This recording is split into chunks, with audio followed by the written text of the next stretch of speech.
hybriding, color matching, fixing damages, blending out your resin 3D prints, or in my case, kind of a combination of a few of those. We are talking about color matching, and we're not just talking about it, we're gonna do it. Right now, my Celestial Squad prototypes look like this, and this, and this, and unfortunately, this as well. There's quite a few ways to color match your resin dolls, parts, or figurines. Most occur after you have the pieces made or on hand. But there is some color matching that happens before your pieces are even made.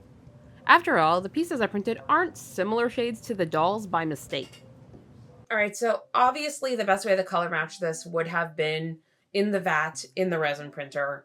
Okay, we're not going to dispute that. It's really hard to color match when you're resin printing because you're never sure exactly how it's going to cure or come out. Sometimes the tints kind of fight you. I don't know. But I did what I could as far as the 3D printer, but yeah. I find it much easier to color match printed parts to printed parts, since I have a lot more experience with this. This is because when I do tiny doll orders like my teeny tinies or my micros, I often custom mix the special colors myself, and they need to be pretty consistent.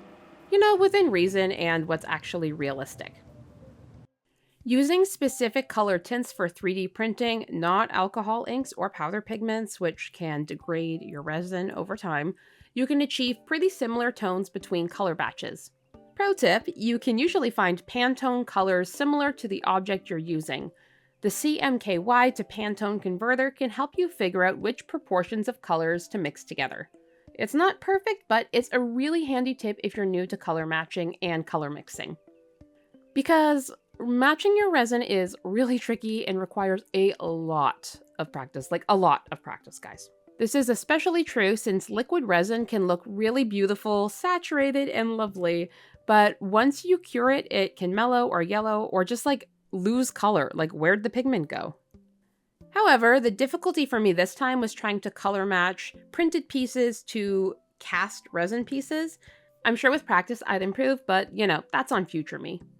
And don't come for me. It was the first time I ever tried to color match 3D printed to cast resin. Right here, right now, I need to match these pieces with some post-curing magic. Right here, right now. What song is that? I don't even know. Anyways. Okay, the obvious answer to the color issue is dyeing. Obviously not that kind of dyeing, but the kind you do with RIT dye more. But this isn't going to work for these particular pieces for a couple of reasons. The first is that the colors of my printed pieces actually came out darker than my cast ones, and you can't dye a doll, or really anything, a lighter color. Kind of like with hair, if you want to achieve a bright color or a lighter color than your natural color, you have to bleach, and I'm not about to bleach a bunch of resin parts. I don't even know if that would work. I feel like it would destroy the resin. So if I had wanted to dye the doll, the only way this could work is if I chose a color in the same lightness level as the darkest piece I needed to color. And if for your project you can dye all of the parts, this isn't a big issue and is probably the way to go. But I'm trying to maintain the color of the base doll, so it makes sense as a sample doll later on for a pre-order. The other reason dyeing is not going to work for me is that unlike cast resin, 3D printed resin isn't truly perfectly smooth. Even sanded, they have tiny print lines, cracks, and little terrible crevices that dye just pools into and finds. Sometimes my dyed 3D prints come out okay, but more often than not, the dye serves as a highlighter for print lines. So no thank you, not today. If you want to see how I dye a cast resin ball jointed doll, I have this ancient video on my YouTube channel where I show how to use RIT dye more. It's a video I definitely need to make again with better quality, more information. We're not going to dispute that, but it's what I've got up on my channel right now. So if we can't dye these parts, that leaves the option of painting or blushing the parts to match. And full disclaimer, I have never done this before, so this is new to me, maybe new to you. Let us learn together. Let's get started.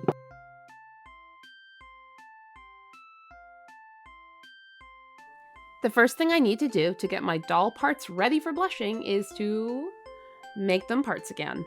So I'm going to start by unstringing the dolls. I'll be sure to keep the elastic and hooks nearby though, since I can use the same ones again. And it's super handy because they're already the right length and everything, so.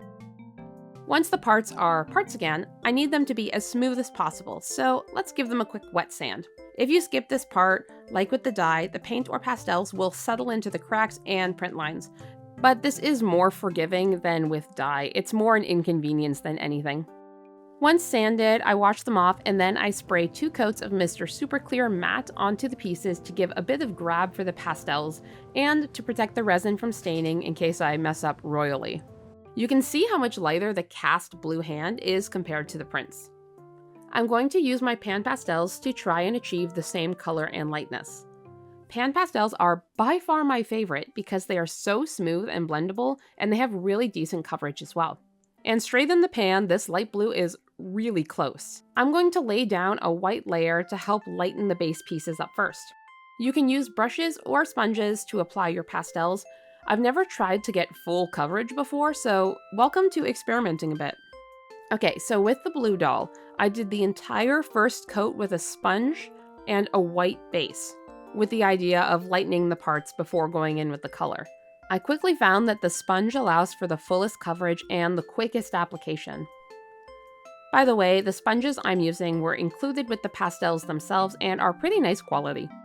I keep a fluffy makeup brush on hand to brush off excess powder so I can see where I need to put more pastel. Okay, so for the green doll, I tried acrylic paint. I kept the paint thin to avoid globbing, but I still had to put on multiple coats.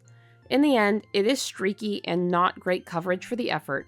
If you're good with an airbrush, I think the acrylic would work really well. But I am in a constant war with my airbrush and I did not feel like starting a new battle today. I was just not in the mood. I definitely advise against using a brush and acrylic if you want a super smooth finish. Onto the first coat for purple, which is me going right in with the light purple pan pastel, skipping the white altogether. To apply this pastel, I opted for a small fluffy makeup brush instead of the sponge. But I used the same fluffy brush to remove the excess. Finally, the tan. I had to custom mix my pastels for this one since the only brown I had that was warm enough was also way too dark, so I blended it with this peachy color until it looked right. This time I used a flat-tipped brush, which worked really well to pack in the pigment and to blend it out. Truly, I was a very big fan of this brush for the initial application. This is what the tan and the green doll look like after one layer. You can see the difference in smoothness of the pastel versus the paint. But remember, you always have to seal in between layers because you can only build up so much color in a single layer. Because at a certain point, you're just moving the pastels around on top of each other. All the pieces got a layer of sealant and they needed at least 15 minutes of curing time. But for me, this was the end of my day, so I'm back for round 2. Or, layer 2. It's a new day, it's a new outfit. Continuity problems, what are you gonna do? And here's what we're looking at. Colors are looking much better, but they're still not as smooth or as light as I would like, so I'm gonna be building up the color and the lightness again in this layer. Okay, honestly, blue looking pretty good, looking pretty even. It just needs to be a bit more blue, because I only used white in the initial application. So no problem, using the same brush as before, I just add some blue on top. At this point, it's super obvious that the paint is not the right move for the green doll, so I'm gonna swap to pan pastel here as well, but with a fluffy brush. Right away, I can tell this is looking much better, and it's smoothing out some of those streaky lines. For the tan, the sealant turned it a bit dark and splotchy, so now it looks like bad fake tan. Love that. So I guess I'm just going to try my best to even it out. I'm not sure if it's because it's the darkest color, but it's somehow way harder to blur the blotches out on this tan. And in the end, I just ended up with a really saturated piece, which was honestly just way too saturated. Each coat really only takes a few minutes per piece, so maybe 10 to 15 minutes per doll, depending on the number of parts I have to do. I sort of push through it and seal the parts again, knowing I'm going to have to do one more layer on pretty much everything. I compared the colors of the printed parts to the cast parts that are strewn very graciously around my dollhouse, and yeah, pretty much all of them are too dark again. The tones are much better now, but yeah, too dark.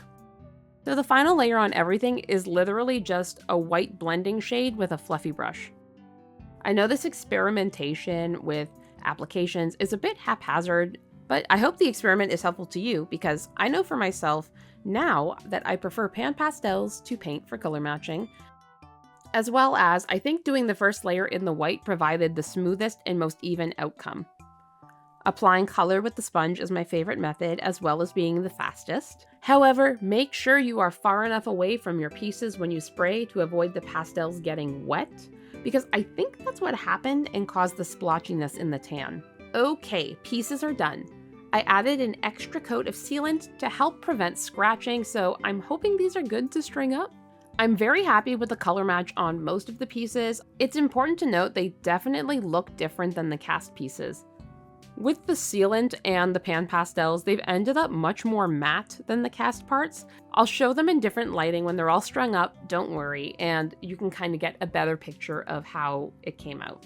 Also, since we're stringing up the elastic, would you be so kind as to stretch your mouse over to the subscribe button?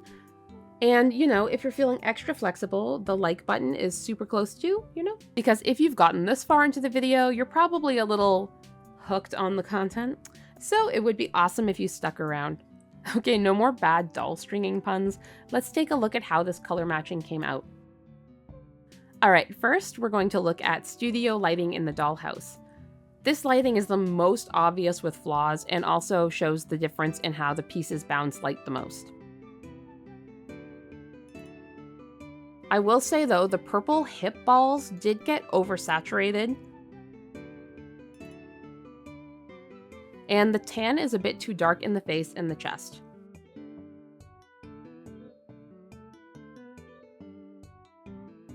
Green is still a smidge streaky. Now let's try bright outdoor lighting. Blue looks beautiful in the bright lighting, super soft and smooth, but it looked good in the studio lights too. But look at the hip balls on the purple, so much better than in the studio lights.